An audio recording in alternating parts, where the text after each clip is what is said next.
నమస్కారం. సుఖీభావ్కు స్వాగతం. ఈరోజు సుఖీభావ్లో పీసీఓడి ఉంటే పిల్లలు పుట్టరా, రొమ్ము క్యాన్సర్కు కీమోథెరపీ అవసరం లేదా, ఇంజెక్షన్ థెరపీతో నడుము నొప్పి ఇట్టే మాయం, ఈఎన్టీ సమస్యలకు లేజర్ చికిత్సతో చెక్, ఇంకా హెల్త్ టిప్. రక్తహీనతలాగే ఇవాళ మహిళలకు పీసీఓడి అనేది ఒక పెద్ద సమస్యగా మారిపోయింది. టీనేజ్ వయసు నుంచే చాలా మందికి అండాశయాల్లో నీటి బుగ్గలు ఏర్పడుతున్నాయి. ఫలితంగా ఒంట్లో హార్మోన్ల సమతూకం దెబ్బతిని ఋతుచక్రం గాడి తప్పుతోంది. నెలసర్లు గతి తప్పడం వల్ల గర్భధారణలోనూ సమస్యల తాకిడి పెరుగుతోంది. దీంతో చాలా మందికి సంతానరాహిత్యం అనేది సమస్యగా పరిణమిస్తోంది. మహిళల్ని వేధించే పీసీఓడి సమస్యకు మన సంప్రదాయ వైద్యం ఆయుర్వేదం చెబుతున్న చికిత్సలు, పరిష్కార మార్గాల గురించి ఇప్పుడు తెలుసుకుందాం.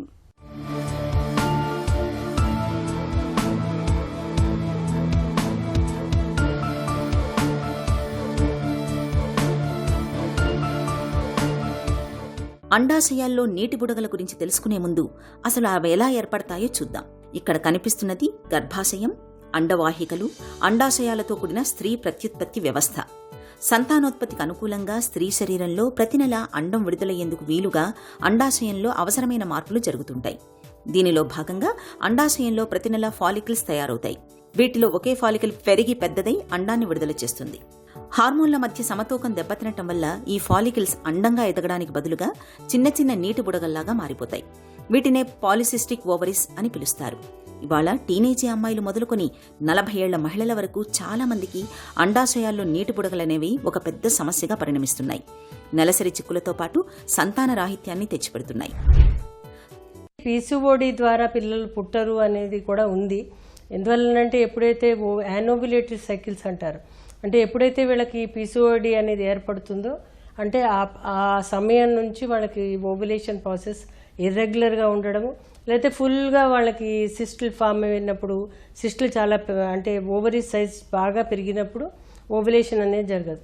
అప్పుడే అది ఎందువల్ల అంటే ఈ సిస్టులలోనే అందులోనే అది కరిగిపోతూ ఉంటుంది.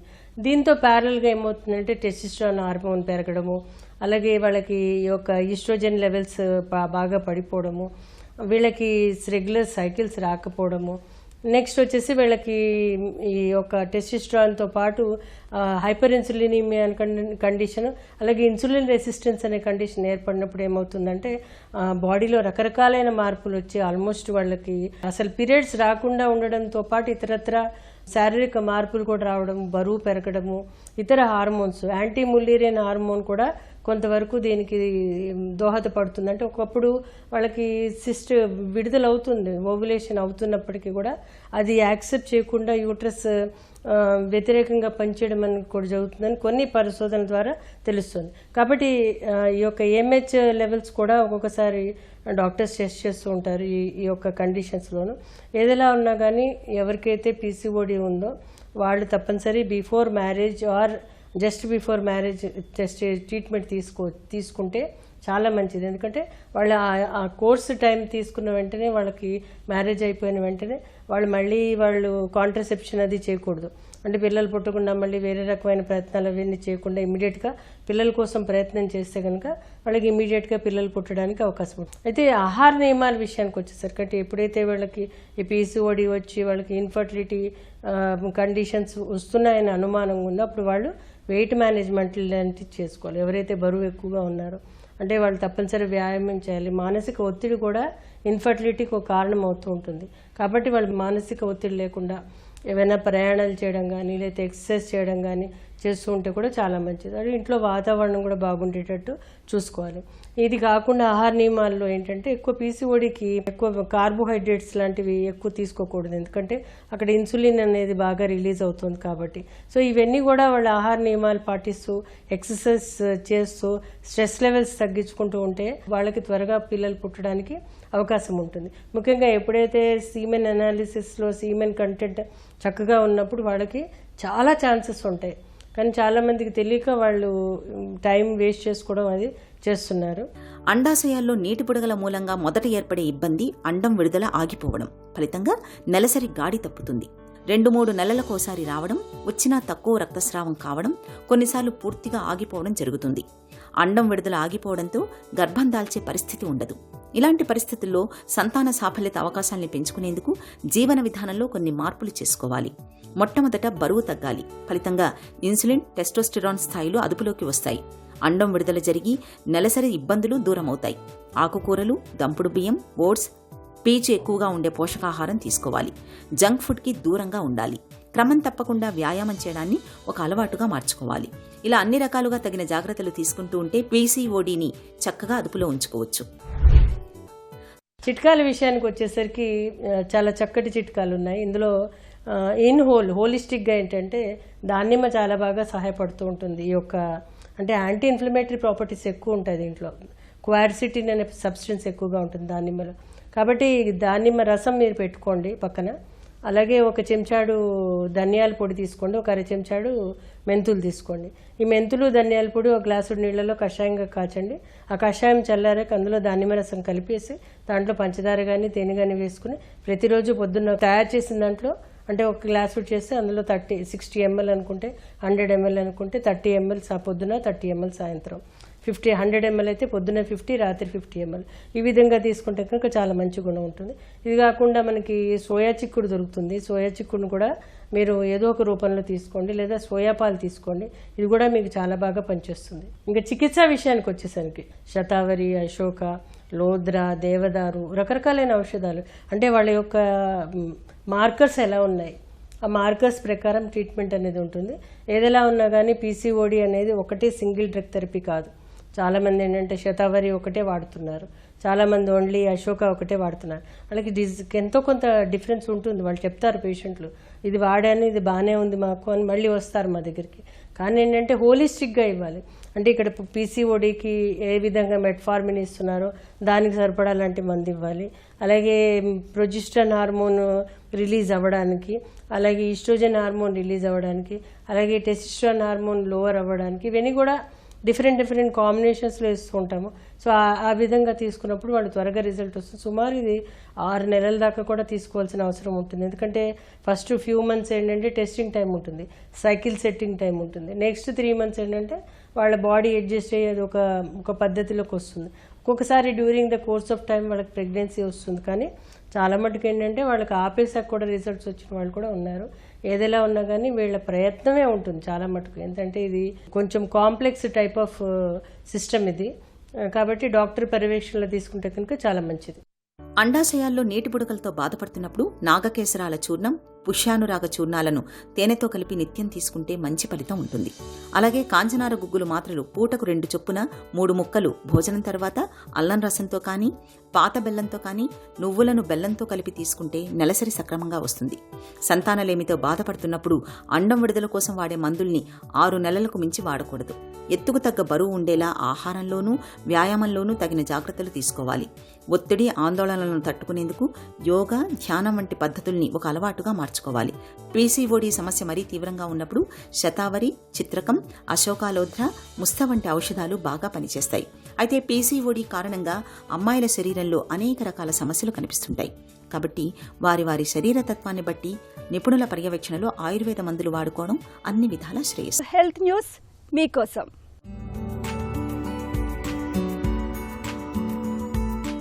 రొమ్ము క్యాన్సర్ బాధితుల్లో కొంతమందికైనా కీమోథెరపీ నుంచి విముక్తి లభించే రోజులు త్వరలోనే రానున్నాయని పరిశోధకులు పేర్కొంటున్నారు.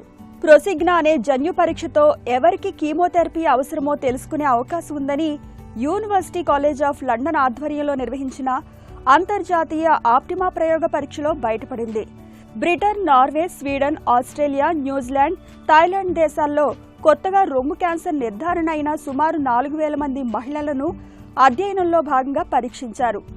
జన్యు పరీక్షలో తక్కువ స్కోర్ వచ్చిన వారికి కేవలం హార్మోన్లతోనే సురక్షితంగా చికిత్స చేయొచ్చని పరిశోధకులు గుర్తించారు. సంప్రదాయ పద్ధతిలో మాదిరిగా ఆయా లక్షణాలను బట్టి కాకుండా కణితి స్వభావం ఆధారంగా కీమోథెరపీ అవసరాన్ని నిర్ణయించే అవకాశం ఉండడం గమనార్హం. ఈ ప్రయోగ పరీక్షలో హార్మోన్ పాజిటివ్ రొమ్ము క్యాన్సర్ గలవారిని ఎంచుకుని 2 బృందాలుగా విభజించారు. ఒక బృందానికి కీమోథెరపీ, ఆ తర్వాత హార్మోన్ థెరపీ ఇవ్వగా మరో బృందానికి కణితుల జన్యు పరీక్షను నిర్వహించారు. దీని ఫలితాలను బట్టి ఎక్కువ స్కోరు వచ్చిన వారికి కీమో, హార్మోన్ థెరపీలు 2 ఇచ్చారు. తక్కువ స్కోరు వచ్చిన వారికి హార్మోన్ చికిత్స మాత్రమే చేశారు. రెండు బృందాల వారికి అవసరాన్ని బట్టి రేడియేషన్ థెరపీని ఇచ్చారు. మొదటి బృందంతో పోలిస్తే రెండో బృందంలో సమాన ఫలితాలు కనిపించడం విశేషం. 5 ఏళ్ల తర్వాత పరిశీలించగా కీమో, హార్మోన్ చికిత్సలు తీసుకున్న వారిలో 95% మంది క్యాన్సర్ తిరగబెట్టకుండా హాయిగా ఉన్నారు. హార్మోన్ చికిత్స తీసుకున్న వారిలో 94% మంది క్యాన్సర్ తిరగబెట్టకపోవడం విశేషం.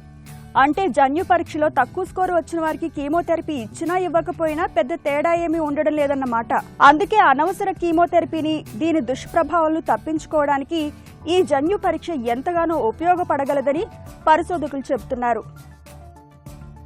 నడుము నొప్పి అంటేనే ప్రత్యక్ష నరకానికి నిదర్శనం.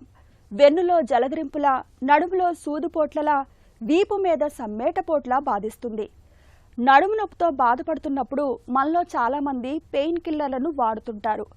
అయితే ఈ నొప్పి నివారణ మాత్రలతో అప్పటికప్పుడు ఉపశమనమే కానీ సమస్య పూర్తిగా తగ్గదు.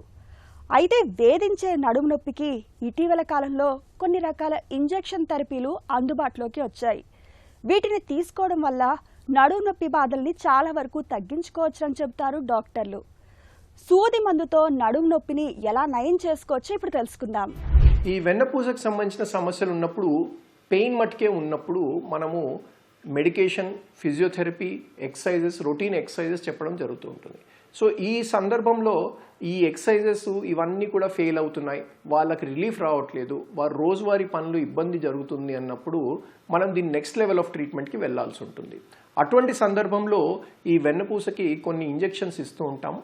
ఆ ఇంజెక్షన్స్ ద్వారా మనం ఆ నొప్పిని తగ్గించడానికి ప్రయత్నం చేస్తాం. ఈ పేషెంట్స్కి ఎప్పుడైతే ఈ నొప్పి తీవ్రంగా ఉందో, వెన్నపూసకు సంబంధించిన నొప్పులు ఎక్కువగా ఉన్నాయో, అటువంటి సందర్భాల్లో మందులు పనిచేయట్లేదు, మీకు ఎక్సర్సైజెస్ ద్వారా రిలీఫ్ రావట్లేదు, వాళ్ళ డే టు డే యాక్టివిటీ చేయడంలో కష్టమవుతుంది, ఇటువంటి పేషెంట్స్కి మనం ఈ ఇంజెక్షన్స్ అనేది సజెస్ట్ చేయడం జరుగుతూ ఉంటుంది. ఈ నడుము నొప్పికి సంబంధించిన ఇంజెక్షన్స్ ఏవైతే మనం ఇస్తుంటామో వీటిలో సామాన్యంగా 2 బేసిక్ మెడికేషన్స్ ఉంటాయి. ఒకటి ఆ నొప్పికి సంబంధించి తగ్గించే నంబింగ్ మెడిసిన్ ఇస్తుంటాము. ఇన్ఫ్లమేషన్ అంటే అక్కడ సంబంధించిన కొన్ని కెమికల్ చేంజెస్ రావడం వల్ల ఈ నొప్పి ట్రిగ్గర్ అవుతూ ఉంటుంది. సో ఆ ఇన్ఫ్లమేషన్ తగ్గించే మెడిసిన్. సో ఈ 2 మెడిసిన్స్ కాంబినేషన్లో ఇవ్వడం జరుగుతూ ఉంటుంది. ఇది వెన్నపూసలోని ఎక్కడ పెయిన్ వస్తుంది దాన్ని కరెక్ట్గా మనం క్లినికల్గా ఐడెంటిఫై చేయగలిగితే చాలా విధానాలు ఉన్నాయి ఈ ఇంజెక్షన్స్ ఇవ్వడానికి. ఒకటి ఆ నరం పైన, అంటే నరం ఎపిడ్యూరల్ స్పేస్ అంటాము, అక్కడ కొన్నిసార్లు ఇంజెక్షన్స్ ఇస్తాము. కొన్ని సందర్భాల్లో ఈ జాయింట్స్ నుంచి పెయిన్ వస్తుంది అంటే కనుక వెన్నపూస జాయింట్స్కి ఫేసెటల్ బ్లాక్స్ అంటాం, ఫేసెటల్ ఇంజెక్షన్స్ అంటాం. కొన్నిసార్లు ఈ నరంలో నుంచి, ఆ మెయిన్ నరంలో నుంచి నరము ఈ ఎముకలో నుంచి బయటకు వచ్చే చోట అక్కడ పెయిన్ ఉంటుంది. సో ఫర్ సపోజ్ నడుము నొప్పి ఉంది, కాలు ఒక వైపు లాగుతుంది, అప్పుడు ట్రాన్స్ఫోరామినల్ బ్లాక్స్ అని ఇస్తూ ఉంటాం.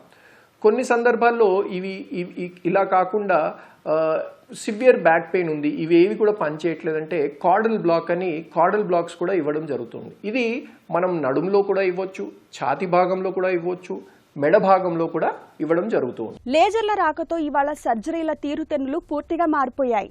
కోతలు, కత్తిగాట్లు, రక్తస్రావం, ఇన్ఫెక్షన్ల బెడద ఇవేమీ లేకుండానే చాలా సులువుగా ఆపరేషన్లు జరిగిపోతున్నాయి. పేషెంట్కి రోజుల తరబడి ఆసుపత్రిలో ఉండాల్సిన అవసరం కూడా తప్పింది.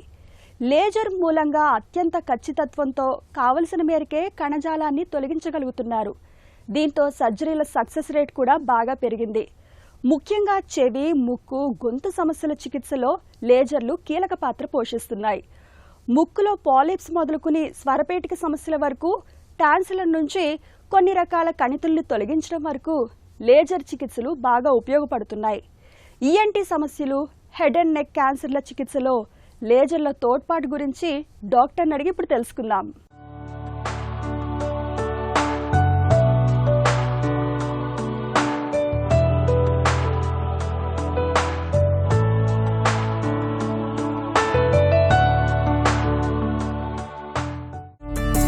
చెవి, ముక్కు, గొంతు సర్జరీలో లేజర్ సాంకేతికత తెచ్చిన మార్పులేంటి?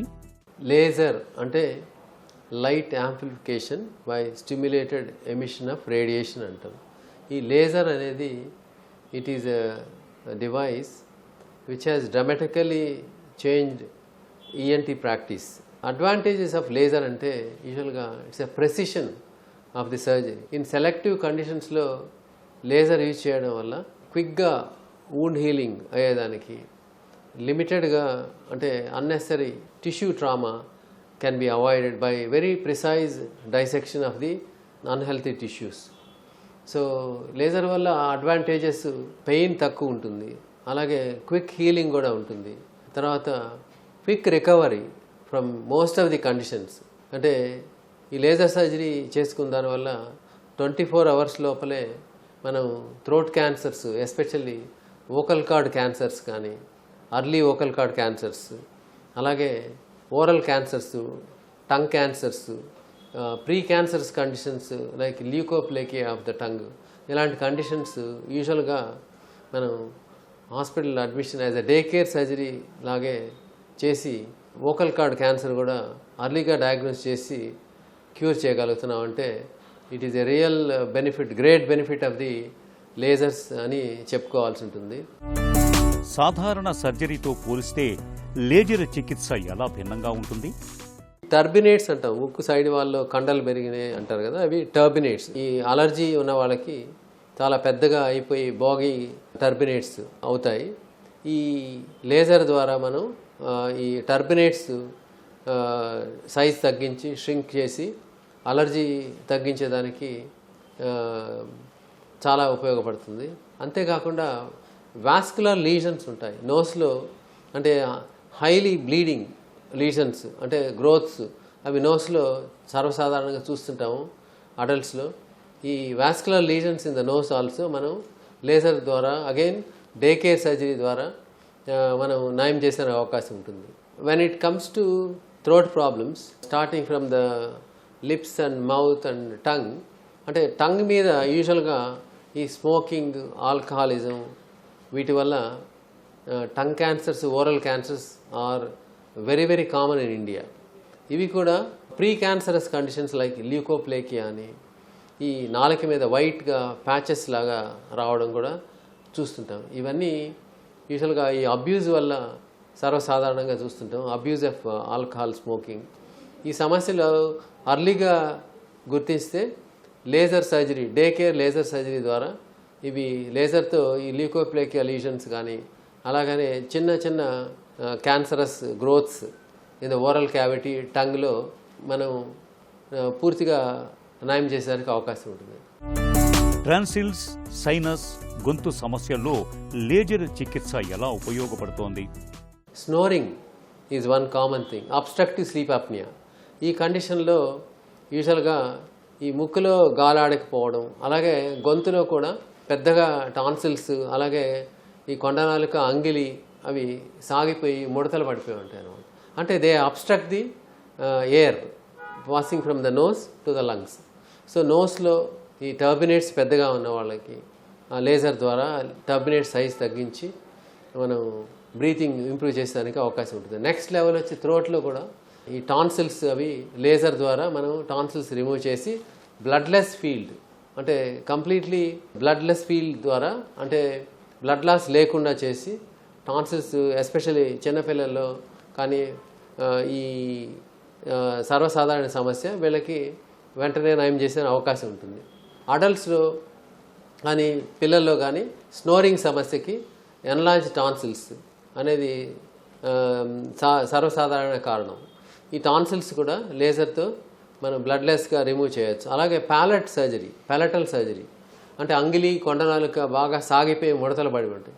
ఇవి మనం లేజర్ అసిస్టెడ్ పెలటోప్లాస్టీ, అలాగే ఎక్స్పాన్షన్ స్పింక్టర్ ఫెరింగోప్లాస్టీ అని సర్జికల్ ప్రొసీజర్స్ ద్వారా మనం అబ్స్ట్రక్టివ్ స్లీప్ అప్నియా కూడా నయం చేసే అవకాశం ఉంటుంది. అలాగే చెవికి సంబంధించిన సమస్యలు కూడా లేజర్ సర్జరీస్ యూజ్ చేస్తుంటాం.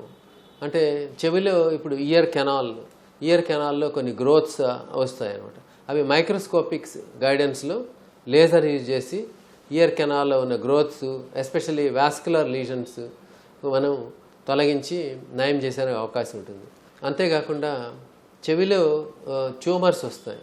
ట్యూమర్స్ అంటే గ్లోమస్ అని, గ్లోమస్ జుగులేర్ అని, గ్లోమస్ టింపానికమ్ అని, ఈ వాస్కులర్, హైలీ వాస్కులర్ ట్యూమర్స్ కూడా చెవిలో వచ్చే ఈ ట్యూమర్స్ని మనం లేజర్ సర్జరీ ద్వారా పూర్తిగా తొలగించగలుగుతున్నాము. తల, మెడలో తలెత్తిన క్యాన్సర్ల చికిత్సలో లేజర్లు ఎలా సహాయపడుతున్నాయి? వోకల్ కార్డ్ నాడ్యూల్స్ అని, వోకల్ కార్డ్ పాలిప్స్ అని, vascular lesions in the voice బాక్స్లో కూడా ఇవి డేకే లేజర్ సర్జరీ ద్వారా మనం తొలగించి వెంటనే వాయిస్ నార్మల్ చేసేదానికి అవకాశం ఉంటుంది. అలాగే వోకల్ కార్డ్ పెరాలసిస్లో కూడా bilateral vocal cord paralysis, abductor paralysis అంటాం. అంటే రెండు వోకల్ కార్డ్ స్వరపేటికలో మధ్యకు వచ్చేసి ఊపిరాడకుండా అవుతుంది. వీళ్ళని లేజర్ కార్డాక్టమీ అని చేస్తాం. అంటే 1/3 ఆఫ్ ది వోకల్ కార్డు లేజర్తో మనం తొలగించి బ్రీతింగ్ స్పేస్ ఇంక్రీజ్ చేయడం ద్వారా మనం ఈ బ్రీతింగ్ ఇంప్రూవైజ్ చేసి ఈ ప్రాబ్లం పూర్తిగా నయం చేసేదానికి అవకాశం ఉంటుంది. లేకుంటే వీళ్ళకి లైఫ్ లాంగ్ లేజర్ సర్జరీ లేకపోతే ఇక్కడ ట్రకియాస్టమీ అని చేసి ఇక్కడ ఒక రంధ్రం చేసి ఇక్కడ ఒక ట్యూబ్ పెట్టి దాని ద్వారా గాలి తీసుకోవాల్సిన alternative treatment. So this is the biggest difference. Life long nobody wants tracheostomy. ఈ బయలేటరల్ అబ్డక్టార్ పెరాలసిస్లో లేజర్ కార్డాక్టమీ ద్వారా మనం లైఫ్ లాంగ్ ట్రకియాస్టమీ సర్జరీ అంటే ట్రకియాస్టమీ మెయింటెనెన్స్ అనేది పెద్ద న్యూసెన్స్. అలాగే వాయిస్ కూడా అఫెక్ట్ అవుతుంది. కాబట్టి ఇది is the greatest advantage for vocal cord paralysis. Lasers బాగా ఉపయోగపడతాయి హెడ్ అండ్ నెక్ చెందిన సమస్యల్లో. సర్వసాధారణ మేము ఉపయోగించే లేజర్స్ యూజువల్గా ఈఎన్టీ ప్రాక్టీస్లో CO2 లేజర్, అలాగే diode laser, KTP laser, ND-OG laser, argon laser. These are the various types of lasers మేము ఈఎన్టీ ప్రాక్టీస్లో యూజ్ చేస్తూ ఉంటాము. వీటిల్లో ఒక్కొక్క టైప్ ఆఫ్ లేజర్కి కొన్ని అడ్వాంటేజెస్ ఉంటాయి. సో ఇలా various types of lasers ENT ప్రాక్టీస్లో ఉపయోగపడుతున్నాయి. లేజర్ సర్జరీ తర్వాత ఎలాంటి జాగ్రత్తలు తీసుకోవాలి?